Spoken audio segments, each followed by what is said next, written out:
हिंदुत्व की थ्योरी देने के लिए भले ही वीर सावरकर का नाम लिया जाता है, लेकिन भारत की राजनीति में हिंदुत्व को सही मायनों में संस्थापित करने का श्रेय बलराज मधोक को जाता है।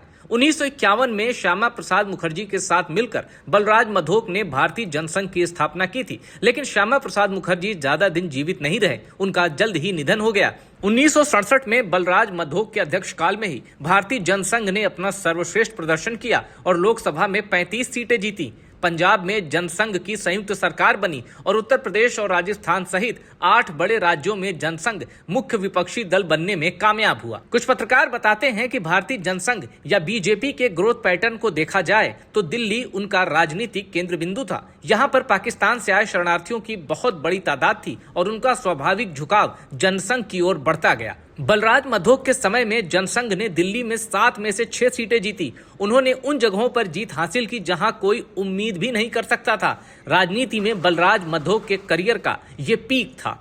बलराज मधोक 1961 में नई दिल्ली और 1967 में दक्षिण दिल्ली से चुनाव जीतकर लोकसभा में पहुंच गए। वो अखिल भारतीय विद्यार्थी परिषद के संस्थापक सचिव थे। उन्होंने 1 दर्जन से अधिक किताबें लिखी और 1947, 1948 में ऑर्गेनाइजर और 1948 में वीर अर्जुन का संपादन किया।